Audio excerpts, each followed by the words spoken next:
Hey, shalom, brothers and sisters. This week is on Emor. This is about the Kohen, the priest, the rules for being a priest.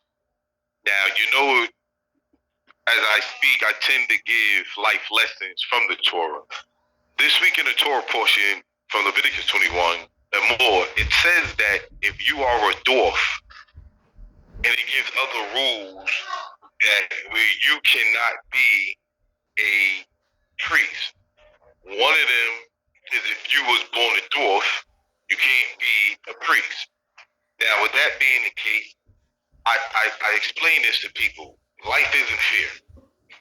So this man who was a dwarf, he couldn't be a priest. He had to come to that acceptance that he couldn't be a priest. Life is not fair. But the problem with most people is they have an entitlement issue. Most people you will see in life, they have this issue, and it's called entitlement. An entitlement issue is where someone is selfish. They know life is not fair, but it's not fair for other people. They tend to want to always have the upper hand. In any situation, they must have the upper hand. Life is not fair, yeah, but it's not fair for you. They'll do whatever it takes so that they will have the upper hand. But as you see in this week, if you are a dwarf, you couldn't be a priest. Life is not fair. He just had to accept the fact that he couldn't be one. But this is the issue that a lot of us have, and I say it again, it's called entitlement. It's like a woman, this is a true story. It's this woman who married a man from another country, and she waited a whole year to have her wedding. And when the day she had her wedding, it was an outside wedding, it was a terrible thunderstorm. Even the wedding planners tried to push the wedding back during the day, but the storm lasted all day. Rain. She couldn't stand it, and she said, why? Like, she couldn't understand. But her husband, who came from another country, said, let me tell you something. She said, do you know you're upset right now, but if you're a farmer, you'll be happy. Because it's been a drought for about 3 weeks with no rain. Now that it's rain, they crops could grow. If it wasn't for the rain, you wouldn't be able to take a shower. You wouldn't have food if it wasn't for rain. So you got to be glad and thankful. But the problem with people is that entitlement thing is they are selfish people. They only think about self. It's like the man who cheats on women every day. Every relationship cheats on him until he finds a woman who cheats back on him. Now it's not fair. This is why you see the movie Boomerang with Eddie Murphy. It's all right to play woman until it's you fall in love and that woman play you. We all understand life isn't fair. But the problem with the entitlement person is that life isn't fair, but it falls on other people and not them. They must always have the upper hand. And this is why I say that selfish mentality is I mentality. And the problem, and I've been speaking this for years to people, stop crossing rivers for people who won't jump over a puddle for you. People like that will only make I'm telling you, this is a life lesson, man. Don't make someone a priority when you offer them as an option. Some people have that entitlement spirit. It's about them. They develop something called emotional blackmail now, where you have to walk on the emotional eggshells because you don't want to hurt their feelings. Because they got this superiority complex and everything is about them. They have to be the upper hand. You got to drive them everywhere. You got to do for them. And if you say no, they'll make you feel bad. That's called emotional blackmail. They'll make you feel bad and throw up what they did for you in your face. So that goes to show they didn't do it out of love. They did it so they can throw it in your face if you say no. So when they ask for something, you pick yourself in the corner and you almost have to say yes. That's called that's self-serving bias. That's called self-serving. It's when you see yourself as more higher than what you're supposed to, and others less than you. That's self-serving bias. But the problem with the entitlement spirit is just like that dwarf had to accept he couldn't be a priest. Some people don't have that. They have an acceptance problem. And I tell people, you can't pick your test. You can't pick your problems all the time. You go to a hospital, people didn't pick their sickness. They didn't say, okay, I'll take cancer. I'll take HIV. I'll take this type of disease or this sickness. No. You don't pick your problems, nor do you pick your tests.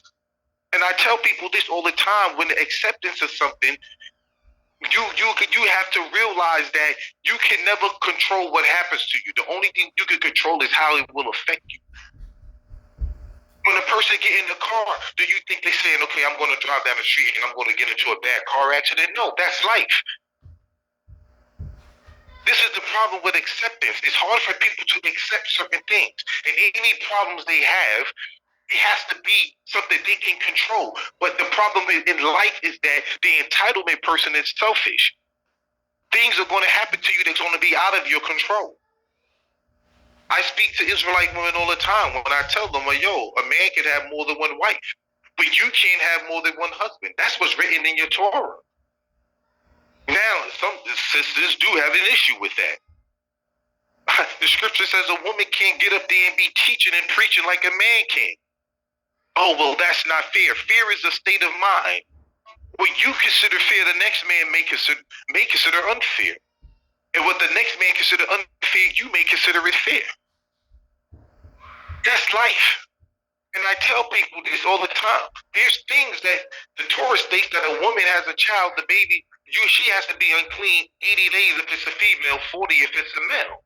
But that's the problem with people is the acceptance. If you're a female, there's things you can't do if you're an Israelite. And if you're a man, there's certain things you can't do that a woman can do. If you're a man, you would never birth a child. This is the problem with acceptance. This is why homosexuality is where it is. Because you got a man who just can't accept that he's a man. I don't care if you chop off your egg roll and your dumplings, you're still a man. You can pretend, you can change your name, you can do whatever you want. You just got to accept that you're a man. That's the greatest form of deception that you can give yourself. To be something that you're not. To want to be something that you're not. I tell people all the time, be yourself. Everybody else is taken. And you got women want to act like men. Want to sleep with women because they are not happy with the fact that they're a woman. Now they want to be a man. But this is the problem with the word acceptance. You have to accept it. And I tell this to people that the problem isn't the problem. The problem is your attitude about the problem. Maya Angelou said it best. If you don't like the situation you're in, then change it. And if you can't change it, then change your attitude about it. The problem is your attitude. Some people just don't want to accept things as what it is. But if you read the Torah this week, you will see the dwarf, he couldn't be a priest. It was that. If you was a person that was limp, you couldn't. Some people have strokes. Some people have certain sicknesses that they limp. Some people have a messed up limb. If the Torah states if you're blind, you can't be a priest. There's a lot of rules. But at the end of the day, you just gotta face the fact that you have to accept these things, even if you're not coming out on top. And the problem, and I try to tell this to people all the time before I wrap up, is you got to see good in something. You got to see good in something that's bad. And I tell you cannot stop the waves, but you can learn how to surf. You look at yogurt. It comes from bad food. Pickles come from food being bad. Wine comes from grapes that went bad. Same thing with vinegar. Vinegar is nothing but wine that went bad. Cottage cheese, raisins, all of that is because food went bad. But people still take them foods and do something good with it. You can take your bad problems, your calamities, and do something good with it. And that's the problem. People don't. People look at the winter and say, oh, it's cold. Bears even hibernate. Yeah, but guess what? I also see people bobsledding. I see people skiing out there. They even call it the Winter Olympics. You got to know how to turn that lemon into lemonade. If not, you will have self-serving bias when you excuse your faults and see yourself better than what you are, because perception is deception, and people don't like to admit to that. The word imagination comes from the word image. And the imaginations you have of yourself is based off of your image. You got to take that bag and turn it into something good. Because if you keep having this image of yourself as better than what your situation is, you will always be delusional, which means detached from reality. So just as the dwarf, he couldn't be a priest, it doesn't mean his value was gone. It doesn't mean he couldn't have done other things. He just couldn't be a priest. As I tell people all the time, a tree that cannot bear fruit is still good for shade. You still got to see the good in something. Shalom.